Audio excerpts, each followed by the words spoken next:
తాతయ్య ఏదైనా కథ చెప్పవా? అవును తాతయ్య, ఏదైనా కథ చెప్పొచ్చు కదా. అవును తాతయ్య, నువ్వు కథలు చెప్పక వారం అవుతుంది, నాకు వినాలనుంది. సరే, ఆ 7 చేపల కథ చెప్పనా? ఛీ, ఎప్పుడు అదేనా? వేరేది చెప్పు. పోనీ దావీదు గొలియాతు సాహసం గురించి చెప్పనా? అది ఆల్రెడీ చాలాసార్లు చెప్పావు. ఇంకా వేరేది? హా, పోనీ యోనా చేప గురించి చెప్పనా? అబ్బా, అది కూడా చాలాసార్లు చెప్పావు తాతయ్య. ఇంకా వేరేది కొత్త స్టోరీ చెప్పు. సరే సరే. అనగనగా ఒక పేద విధవరాలు ఉండేదట. తనకు ఒక్కగానొక్క కూతురు ఉండేది. ఒక పూట తింటే ఇంకో పూట పస్తులుండే అంత కడు పేదరికంలో ఉంది తను. ఒకరోజు ఏ పని దొరకక పొద్దుటి నుంచి బాగా ఆకలితో ఉంది. సరే, బయటికెళ్ళి ఏదైనా పని దొరుకుతుందేమో చూద్దామని అలా వెళ్తూ ఉంటే దారిలో ఒక ద్రాక్ష తోట కనిపించింది. ఆ చెట్లకు గుత్తులు గుత్తులుగా కాయలన్నీ చెట్లకు నిండుగా ఉండి ఆ తోట కాంపౌండ్ గోడల మీదుగా వేలాడి ఉన్నాయంట. అంత అందంగా ఉంది ఆ తోట. అది చూసేసరికి తనకు చాలా సంతోషంగా అనిపించింది. వెంటనే వెళ్ళి వాటిని కోసుకొని వెళ్ళిపోవాలని అనుకుంది. కానీ అలా చేస్తే తప్పు, అది దొంగతనం అవుతుంది. నేను అలాంటి పనులు ఎప్పటికీ చేయను అని ఆలోచించుకొని గేటు దగ్గరున్న తోటమాలి దగ్గరికి వెళ్ళి, అయ్యా, బాగా ఆకలిగా ఉంది, పొద్దున్నుంచి ఏం తినలేదు, దయచేసి కొన్ని పండ్లు ఇవ్వగలరా అని అడిగింది. అందుకు ఆ తోటమాలి తనని చూసి, సరే అమ్మా, తెస్తాను అని చెప్పి తోట లోపలికి వెళ్ళిపోయాడు. అందుకు ఆమె చాలా సంతోషించి, అమ్మయ్య, ఇప్పటికీ నా ఆకలి తీరబోతుంది, కడుపు నిండా తిని ఏదైనా పని కోసం వెతుక్కుంటాను అని, లేదు లేదు, ఫస్ట్ మా ఇంటికి వెళ్ళి ఆ పండ్లన్నీ మా బిడ్డకిచ్చి తను తిన్నాక మిగిలినవి నేను తింటాను, పాపం తను కూడా ఆకలితో ఉంది కదా అని అలా రకరకాలుగా ఆలోచిస్తూ ఎదురు చూస్తూ ఉంది. ఆ తోటమాలి లోపలికి వెళ్ళి అప్పటికే అర్ధగంట అవుతుంది. ఇంకా రాడేంటి అని ఎదురు చూస్తూ ఉంది.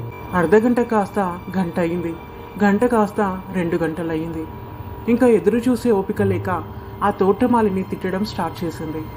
ఏంటి ఈ పెద్ద మనిషి, ఇవ్వడం ఇష్టం లేకుంటే మొహం మీద ఇవ్వను పో అని చెప్పాలి కదా, ఇలా నన్ను ఎండలో నిలబెట్టి అలా లోపలికి వెళ్ళిపోయాడు అంటూ తన నోటికొచ్చిందల్లా మాట్లాడి వెళ్ళిపోదామని నిర్ణయించుకొని వెనక్కి ఒక అడుగు వేసింది. అంతే, వెంటనే అమ్మా అంటూ పిలుపు వినిపించింది. హా, వచ్చాడు, చెప్తా నేను సంగతి. ఇష్టం లేనప్పుడు ఇవ్వాలని చెప్పాలి కదా, ఇంతసేపు ఎదురు చూసేలా చేస్తాడా అని కోపంతో వెనక్కి తిరిగింది. వెనక్కి తిరిగి చూడగానే ఆ తోటమాలిని చూసి నివ్వెరపోయింది తను. ఎందుకు తాతయ్య, ఏం జరిగింది? ఆ తోటమాలి ఒక పెద్ద బుట్ట నిండా పెద్ద పెద్ద గెలలతో నిండి ఉన్న బుట్టను తీసుకొచ్చాడు. అది చూసిన తనకు నోటి నుంచి మాట రాలేదు. అప్పుడు ఆ తోటమాలి, అమ్మా, నిన్ను చూస్తే బాగా ఆకలి బాధతో ఉన్నట్టు అనిపించావు. 2 గెలలిచ్చి నిన్ను పంపించేద్దామని అనుకున్నాను, కానీ ఇప్పటి పూర్తికే ఇస్తే మరి రాత్రికేం తింటావు, రేపేం తింటావని ఆలోచించి ఇదిగో మా తోటలో ఉన్న మంచి మంచి చెట్టు నుంచి పెద్ద పెద్ద గెలలు కోసి నీకోసం తీసుకొచ్చాను. నీ కడుపు నిండా తిని మిగిలినవి అమ్ముకో, నీకు కొన్నైనా డబ్బులు వస్తాయని చెప్పాడంట. ఆ మాటకు తన కళ్ళలో నుంచి నీరు ఆగకుండా తన ప్రమేయం లేకుండానే వస్తున్నాయి. వెంటనే ఆ తోటమాలి కాళ్ళ మీద పడి, అయ్యా, నన్ను క్షమించు, నీ గొప్ప మనసును అర్థం చేసుకోకుండా ఇంతసేపు నన్ను ఎదురు చూసేలా చేసావని నిన్ను ఎన్నో మాటలన్నాను అంటూ బోరున ఏడ్చిందంట. అప్పుడు ఆ తోటమాలి, పర్లేదమ్మా, నీకోసం మంచి మంచి ద్రాక్ష పళ్ళు తీసుకొచ్చే క్రమంలో కొంచెం ఆలస్యమైంది. నీ ఆకలి బాధలో నువ్వు అలా ఆలోచించి ఉండొచ్చు, నిన్ను అర్థం చేసుకున్నాను, ఇంకా నువ్వు క్షేమంగా వెళ్ళి సంతోషంగా జీవించు అని చెప్పి తనని పంపించేశాడంట.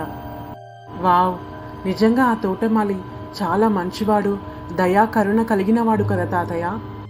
అవును, మనం కూడా మన పరిస్థితులు బాలేనప్పుడు, జీవితం క్లిష్టంగా మారినప్పుడు దేవుణ్ణి కొన్ని అడుగుతాం, ప్రార్థిస్తాం, ఉపవాసం ఉంటాం, కానీ అవి మన జీవితంలో ఆలస్యం జరుగుతూనే ఉంటాయి. అప్పుడు మనకి కూడా దేవుని మీద కోపం, చిరాకు, అనుమానం కలుగుతుంది. కానీ ఈరోజు దేవుడు మీతో మాట్లాడుతున్న మాట, అతి శ్రేష్టమైన మంచి ఈవులను మీకు ఇచ్చుట కొరకు ఇంకెన్నడూ చెయ్యి చాచి అడిగే పరిస్థితి నీకు రాకుండా చెయ్యి చాచి ఇచ్చే స్థానంలో నిన్ను నిలబెట్టాలని నా ఆలోచన నీ జీవితంలో నెరవేర్చబడాలని జరుగుతున్న ప్రక్రియ మాత్రమే అని అంటున్నాడు. కాబట్టి విశ్వాసంతో దేవునిపై ఆధారపడి ఆయన మన కోసం చేయబోయే గొప్ప కార్యం కోసం ఓపికతో ఎదురు చూద్దాం. Praise the lord.